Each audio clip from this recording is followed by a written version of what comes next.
We're at the world-famous Wild Card Boxing Gym in Hollywood, California, with none other than Freddie Roach. At the beginning of 2014, you know, we spoke quite a few times in 2013, and you had a tough start to that year, a tough 2012, but an excellent end. How would you characterize your year last year? Oh, we had a real good year. You know, 12 was a little disappointing year, but, you know, losing is part of the sport. And, you know, I had a couple of my big guns that came up in the short end of it.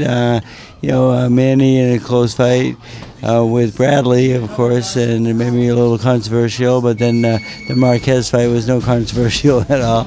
It was, you know, it was a bad moment. But, you know, the thing is, the guys came back really well. You know, picked up Miguel Cotto. He did real well, and we had 3 big wins at the end of the year. And the thing is, it really. They were big wins, but I'm more impressed about how they won, because they went in there and they destroyed their opponents. They fought really well. Ruslan Pernavikov was the first person to knock out his opponent.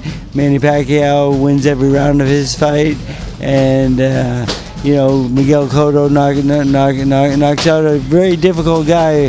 A guy I was a little worried about going into the fight, you know, because he's a very awkward fighter. But it's set up for a great year this year. Now, you of course you jumped in with Manny Pacquiao, and the fight that ended last year, he looked great. It was an excellent time in Macau for the fans and the fighters.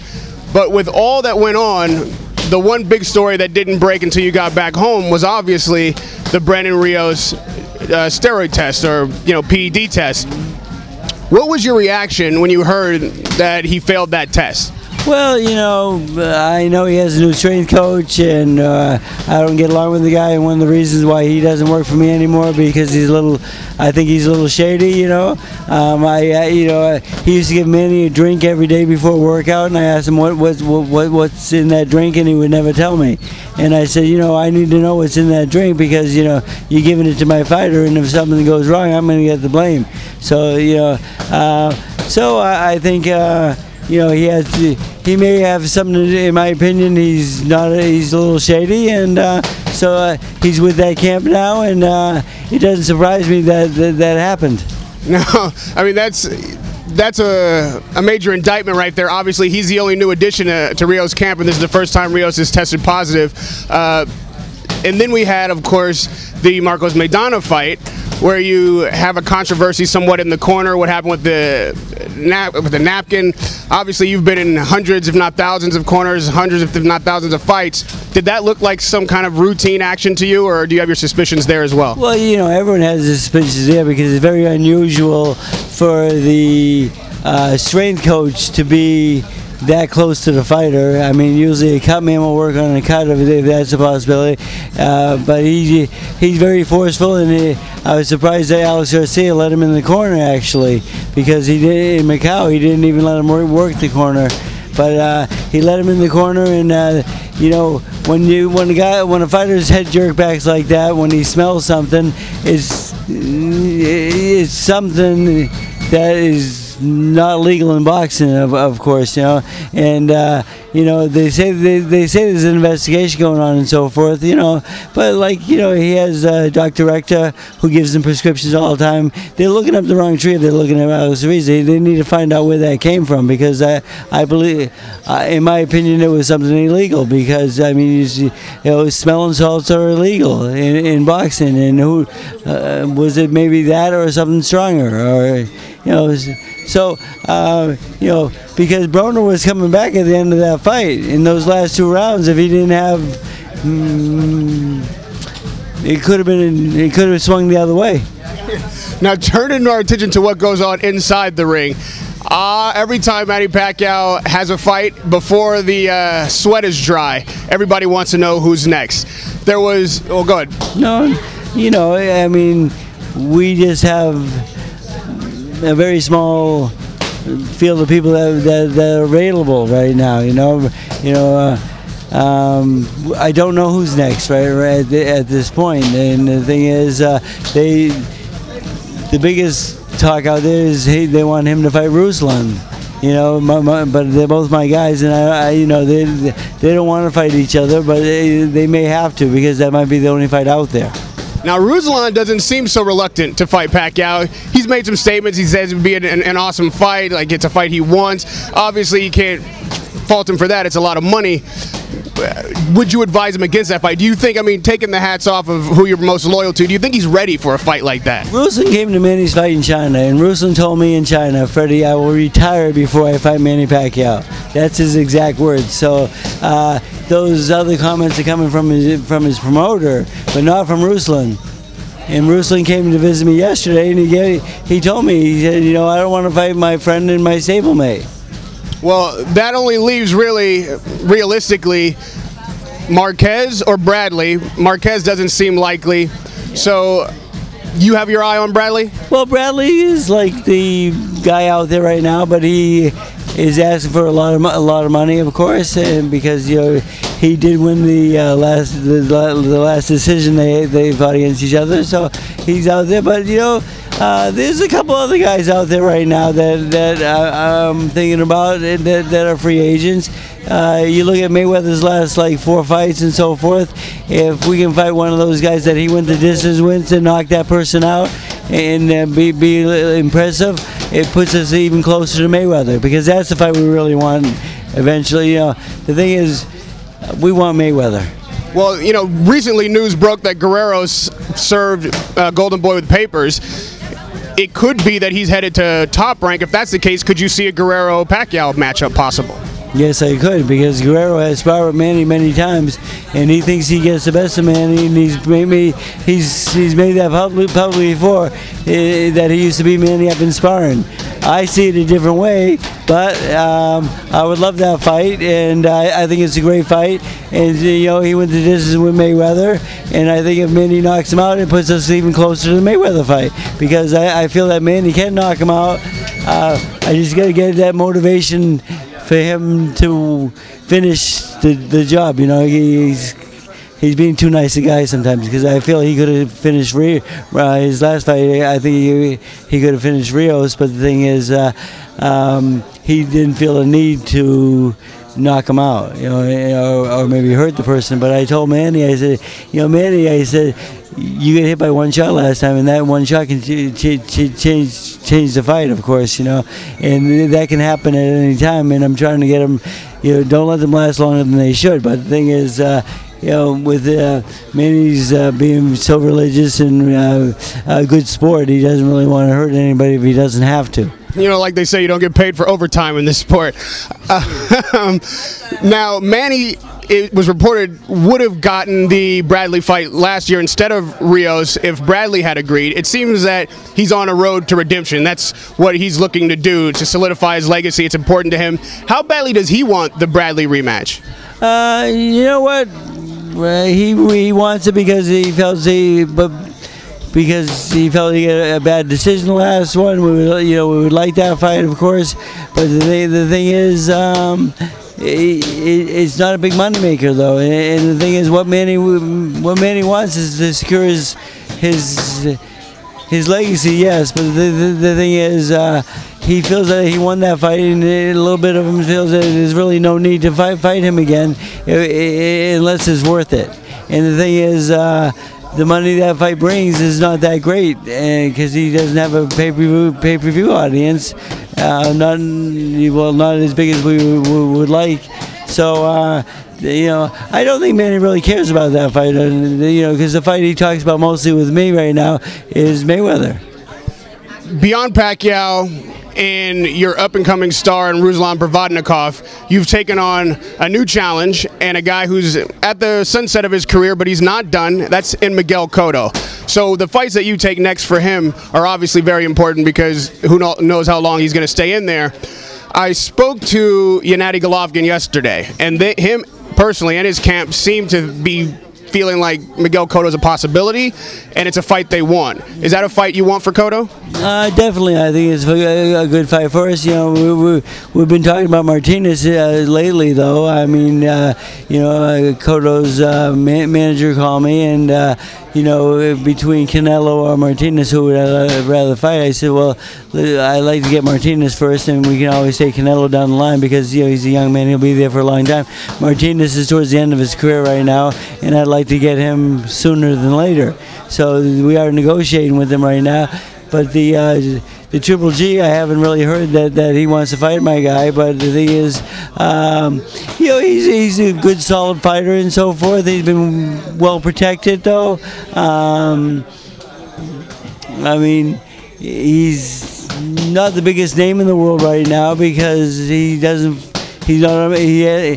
being protected. He's not fighting major fighters yet. But so I think Cotto would put him on the map, and that'd be a good fight for us. And I would love to get Cotto ready for that. But you know, I do have to study him a little bit more, though. I honestly, I say this guy's such a big fighter, but I've never seen him on TV. Now, looking again at Cotto, the Martinez fight makes sense, right? Like, it seems like a good matchup, a good time for both fighters. But the criticism when it comes to Cotto is, can he handle big knockout power like people suspect Gennady Golovkin has? Is he going to be able to keep the pace with a younger fighter like Alvarez? You being his new trainer and being able to show that he's got more in the tank than he was able to show in previous fights, how do you approach those two questions? Well, his work ethic is unbelievable with me, at least. You know, we had a great training camp. He came to LA for the first time. He worked his ass off. I mean, the thing is, every morning at 5 a.m. we're downstairs working on the cardio and the strength work for three and a half hours. Then he's back at 3 o'clock for his boxing workout. Tremendous athlete, tremendous work ethic. I think that's why he looked so good in his last fight. We get along really well. He gets along with the rest of my camp really well. You know, him and Marvin are really good friends at this point. And he just was very comfortable here, and I think that showed in the fight. And I think that, you know, those 3 fights out there, they're big names, and can we keep up with the young guys? I feel we can. I think we have a good experience. You know, it was very easy to bring back his left hook to the body, you know, because that was kind of his bread and butter at one time, and he had gotten away from that. And I don't know why the people would ignore that, but the trainers that he had weren't working on that, and we worked a lot on it, and he came back really good in that fight. Out of those 3 guys, I fear none of those guys. I would welcome to fight each one of them. And the thing is, we'll get ready. You know, we'll get ready. And the thing is, if he's at 100%, I think he can beat any one of them. And lastly, Freddie, every fighter has their own camp and corner, but you as a trainer and a gym owner, you've got your own camp and the people you bring to the corner. With all this talk of conditioning coaches and the back and forth that we had last year, there's been a new face that's been an old face spotted down here at Wild Card. Can you tell me about your relationship with Justin Fortune now and what's going on? Well, you know, we had a falling out a while back, and over some money and so forth, and then he sued me for defamation of character at one point, and I had to pay that off. And I was a little bitter for a long time, and you know, it's just like, it's not worth having enemies in the world, I guess. You know, it's just like, so Manny Pacquiao asked me that he would like to have Justin back as a strength coach and so forth, and I kind of fought it at first and so forth. I didn't want that to happen and so forth. But the more I thought about it, I said, you know, we were friends at one time also, and I was a trainer at one time also. So, you know, I like to give my fighters what they want. I like to give them what they need. And Manny thought that Justin was the best guy that he's worked with in the past. So I did bring Justin back into the picture.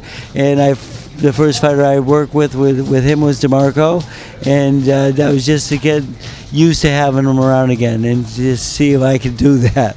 And it worked. It's working out well, and he's doing a good job. And you know, he fights on Saturday in Tijuana, and I think we'll get a good result. He's in great shape, and he's ready to box. You know, and Justin did a good job with him, and right now he's working with Yang, one of my Chinese fighters, and they get along pretty well. So, you know, now I have Gavin and Justin. They haven't met yet. They haven't crossed paths yet because they have different fighters in different times. And but you know, it's what it is. You know, the thing is, I just don't. I'm a forgiving person, and the thing is, I don't want to have any. I don't really want to dislike people. I you know, unless I have a real good reason. You know, there's a couple guys out there that I still dislike, but you know, one of these days I'm going to be at a better point in my life where I'm going to forgive everybody. You know, like Manny Pacquiao does. So you know, I let Jerry Rosenberg back in the gym.